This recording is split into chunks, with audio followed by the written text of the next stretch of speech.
10여 년 전에 그리스 아테네에 여행을 간 적이 있습니다.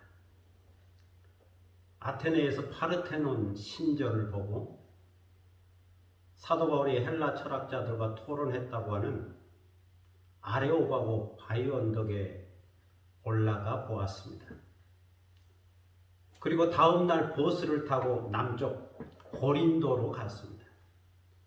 고린도 운하를 보고 고대 고린도 유적지를 보았지요. 그리고 현대식으로 건축된 고린도 교회가 있다고 해서 가보았습니다. 저는 고린도 교회에 가서 많은 감동을 받았습니다. 고린도 교회 앞에 서서 보니 왼쪽 벽에는 사도 바울로부터 시작하여 오늘에 이르기까지 역대 목사님들의 이름이 기록되어 있었습니다. 거의 2000년의 역사인데 중단되지 않고 그 이름들이 기록되어 있었습니다. 그리고 오른쪽 벽면에 사랑장이라고 말하는 고린도전서 13장이 헬라어로 기록되어 있었습니다. 해 아가페 마크로티메이 크레스투의 타이 해 아가페 우젤로이 해 아가페 이렇게 기록되어 있었습니다. 우리말로 번역을 하면 사랑은 오래 참고 사랑은 온유하며 시기하지 아니하며 사랑은 자랑하지 아니하며 교만하지 아니하며 무례히 행하지 아니하며 자기의 유익을 구하지 아니하며 성내지 아니하며 악한 것을 생각하지 아니하며 불의를 기뻐하지 아니하며 진리와 함께 기뻐하고 모든 것을 참으며 모든 것을 믿으며 모든 것을 바라며 모든 것을 견디느니라. 성경은 이것을 아가페 사랑이라고 말씀하고 있습니다. 이렇게 고린도를 여행하고 다시 버스를 타고 아테네로 돌아오는데 어느덧 해가 지고 아름다운 야경이 펼쳐졌습니다. 피곤한 몸을 의자에 기대고 창밖 야경을 보는데 가이드가 음악을 하나 틀어주었습니다. 그리스 출신의 가수 나나 무스쿠리의 사랑의 기쁨이라고 하는 노래였습니다. 블레지르 다무르 니티으건 모모 샤그양 다무 디흐 뚜뚜라비에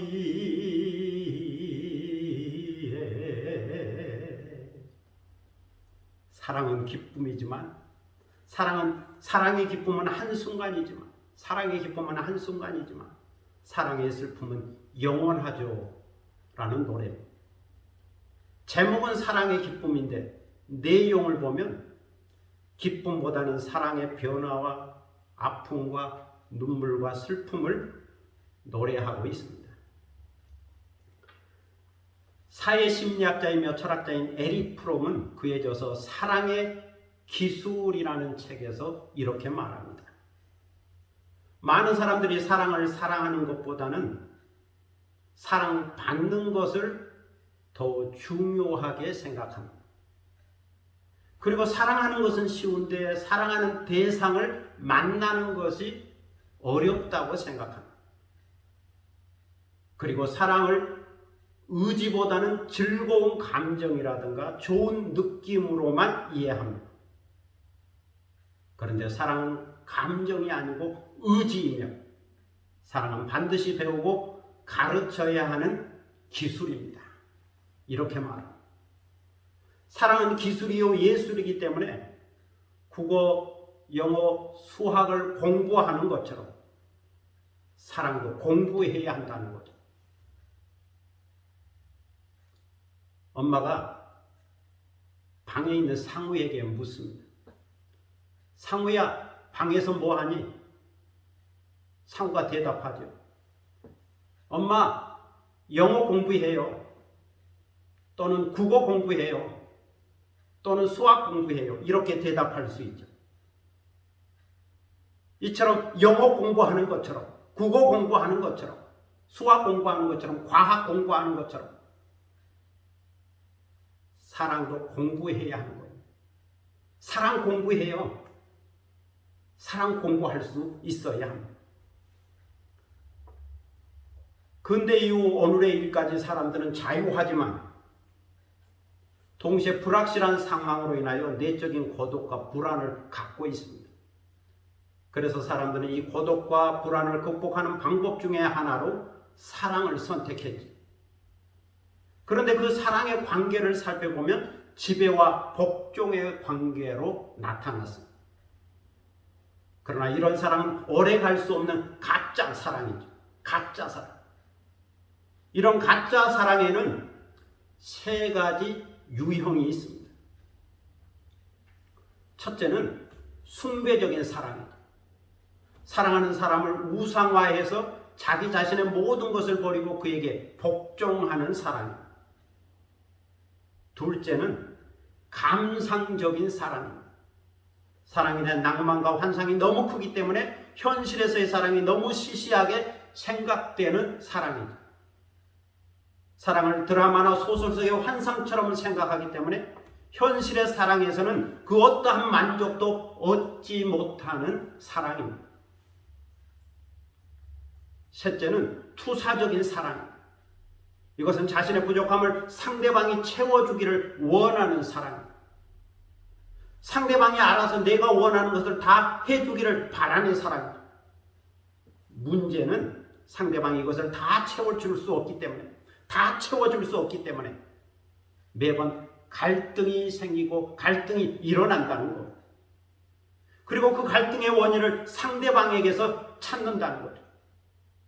오늘 이렇게 된 결과는 모두 당신 때문이라고 말하게 된다는 겁니다. 결국 이 끝없는 갈등으로 인하여 투사적 사랑의 끝은 헤어짐이요 이별입니다. 그러므로 이 세 가지 사랑은 가짜 사랑이죠. 진정한 사랑이 아닌 거죠. 그렇다면 진정한 사랑이 되기 위해서는 어떤 노력이 필요할까요? 어떤 레슨, 어떤 훈련이 필요한 걸까요? 어떤 공부가 필요한 걸까요? 에릭 프롬은 진정한 사랑을 하려면 의지와 집중과 인내와 끈기와 훈련이 필요하다라고 말합니다. 그러면서 다음에 5가지 사랑을 알고 깨닫고 공부하라고 말해주고 있습니다. 첫째로 사랑은 관심을 갖는 것이라고 말합니다. 우리가 사람을 만나는 중에 특별한 관심을 가지게 되는데 여기서부터 사랑이 시작된다라고 말합니다. 이렇게 사랑이 시작되었다면 사랑의 과정을 소중하게 생각하고 더욱더 의지를 갖고 상대방에 대한 관심을 갖고 알아가라는 겁니다. 사랑은 관심을 갖는 거라고 말하죠. 둘째로 사랑은 존경하는 것이라고 말합니다. 상대방에 대한 지식을 갖고 상대방을 높여주고 존중하고 존경하고 배려하고 보호하는 마음이 사랑이라는 거예요. 보호하지 않고 폭력을 행하는 것은 사랑이 아닙니다. 사랑에는 예의가 있어야 하는 거예요. 예의. 보호하고 배려하고 존경하고 존중하는 태도, 자세가 있어야 하는 거죠. 셋째로 사랑은 이해하는 것이라고 말합니다. 이해를 영어로 understand라고 말하죠. 아래에 서다는 뜻입니다. 이것은 상대방을 위에서 내려다보는 교만한 태도가 아니죠. 아래에서 올려다보는 겸손한 태도입니다. 입장을 바꾸어서 보는 역지사지의 마음입니다. 자신의 입장을 내려놓고 상대방을 바라볼 때 상대방을 올바로 알고 이해할 수 있는 거죠. 그럴 수도 있지. 그럴 만한 사정이 있겠지. 그래서 사랑은 상대방에 대한 지식이요 이해하는 태도라고 말합니다. 셋째로 사랑은 책임지는 것이라고 말합니다. 사람들은 자기 입장과 권위를 빼앗기지 않으려고 모든 일에 의무보다는 권리를 주장하죠. 또는 문제가 생기면 아담처럼 다른 사람이나 환경의 탓으로 돌립니다. 누구 때문이라고 변명합니다. 그러나 진정한 사랑은 끝까지 책임을 지는 거죠. 자신이 말한 것이나 그 행동에 대하여, 자신이 약속한 것에 대하여 책임을 지는 겁니다. 이것은 내가 약속한 것이니까 내가 책임지겠습니다. 내가 말한 것이니까 내가 책임지겠습니다. 이처럼 끝까지 책임을 지는 것. 이 책임감이 성숙한 사랑입니다. 다섯째로 사랑은 주는 것이라고 말합니다. 아낌없이 주는 나무처럼 사랑은 주는 거예요. 나를 희생해서 상대방에게 의의를 주고 명예를 주고 생명을 주는 거예요. 나를 희생해서 다른 사람을 살리는 것이 사랑입니다. 그래서 가장 위대한 사랑의 모델은 하나님의 사랑입니다. 이것은 아가페 사랑입니다. 십자가에 달리신 예수 그리스도 안에 나타난 하나님의 사랑입니다. 예수 그리스도는 십자가에서 자신을 희생하여 화목제물로 죽으셨죠.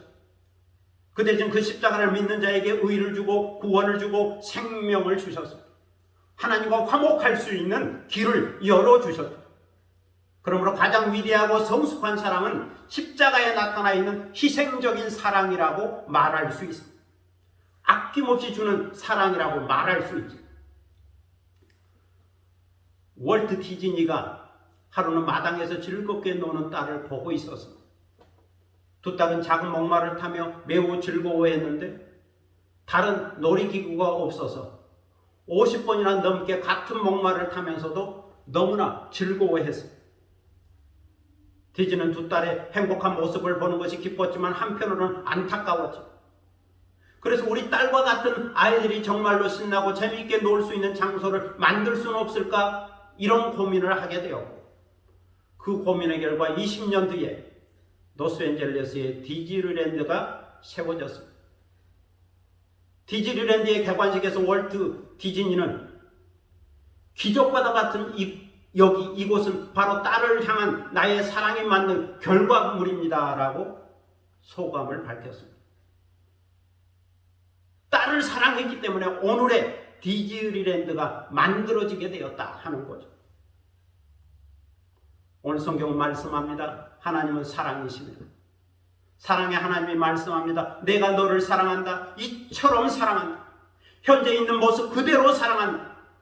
그래서 독생자 예수 그리스도를 이 세상에 보냈고 그가 십자가에 달렸으며 모든 사람의 죄를 위한 화목제물이 되었노라 말씀합니다. 이것을 로마서 5장 8절에서는 이렇게 말씀합니다. 우리가 아직 죄인 되었을 때에 그리스도께서 우리를 위하여 죽으심으로 하나님께서 우리에게 대한 자기의 사랑을 확증하셨느니라. 우리가 아직 죄인 되었을 때 그리스도께서 우리를 위하여 죽으심으로, 십자가에서 죽으심으로 하나님께서 우리에게 대한 자기의 사랑을 증명하셨다는 겁니다. 사실 우리는 부족하고 하찮은 존재입니다. 죄인입니다. 별 볼 일 없는 존재입니다. 그런데 하나님께서 예수 그리스도를 통하여 우리를 사랑하셨습니다. 그 놀라운 사랑을 받는 순간 우리는 소중한 존재가 됩니다. 주님의 피값으로 산 거룩한 존재가 됩니다. 엄청난 값의 존재가 됩니다. 세상에서 가장 귀한 존재가 됩니다. 이처럼 신분이 바뀝니다. 그래서 요한 사도는 11절에서 말씀합니다. 사랑하는 자들아, 하나님이 이같이 우리를 사랑하셨은즉 우리도 서로 사랑하는 것이 마땅하도다. 사랑하는 자들아, 하나님이 이같이 우리를 사랑하셨은즉 우리도 서로 사랑하는 것이 마땅하도다. 이처럼 사랑은 하나님에게 속한 겁니다. 그러므로 사랑하면 하나님을 알게 됩니다. 하나님의 자녀가 됩니다. 하나님에게 속한 자가 됩니다. 하나님과 사귀게 됩니다. 어느 때나 하나님을 본 사람이 없지만 우리가 서로 사랑하면 하나님이 우리 안에 거하시고 그의 사랑이 우리 안에 온전히 이루어지게 됩니다. 이것을 알고 깨닫고 서로 사랑하라고 말씀합니다. 예수님이 우리를 사랑하신 그 아가페 사랑으로 서로 사랑하라고 말씀합니다. 예수님을 모델로 하여 예수님에게서 이 아가페 사랑을 배우고 아가페 사랑을 훈련받고 아가페 사랑을 실천하라고 말씀합니다. 서로 사랑하라. 오늘도 십자가에 달리신 예수 그리스도 안에서 하나님의 사랑을 깨닫고 친구들을 사랑하고 서로 사랑하며 사는 여러분이 되시기를 축복합니다. 기도하겠습니다. 좋으신 아버지 하나님 은혜를 감사합니다. 하나님은 사랑이시라 말씀하고 있습니다. 아가페 사랑을 말씀하고 있습니다. 예수 그리스도께서 십자가에 달리심으로 이 놀라운 사랑을 우리에게 보여주셨습니다. 그래서 예수님은 십자가를 통하여 자신을 희생함으로 화목제물이 되므로 우리에게 의를 주었고 거룩함을 주었고 생명을 주었고 구원을 주셨습니다. 바로 여기에 놀라운 사랑의 모델이 있습니다. 이제 이 사랑을 믿음으로 이 사랑을 받음으로 우리도 사랑이 충만한 사람이 되게 하시고 또 이 사랑을 베푸는 사람, 이 사랑을 나누는 사람 되게 하여 주옵소서. 내가 너희를 사랑한 것처럼 너희도 서로 사랑하라. 아가페로 사랑하라 말씀했사오니 이 성숙한 사랑을 실천할 수 있는 저희가 되게 하시고 특별히 예수님을 모델로 하여 이 사랑을 배우고 이 사랑을 행할 수 있는 저희들이 되게 하여 주옵소서. 서로 사랑하라 서로 사랑하 말씀하셨사오니 사랑하며 사는 저희들이 되도록 인도하여 주옵소서. 지금은 주 예수 그리스도의 무한하신 은혜와 아버지 하나님의 극진하신 사랑과 성령의 감동함과 교통하심과 충만케 하심이 하나님의 사랑을 깨닫고 아가페 사랑을 깨닫고 아가페 사랑을 배워서 서로 사랑하며 살기를 원하는 사랑하는 모든 우리 학생들 머리 위에와 지도하시는 선생님 머리 위에 그리고 이 학교 위에 지금부터 영원토록 함께 하시기를 간절히 축원하옵나이다. 아멘.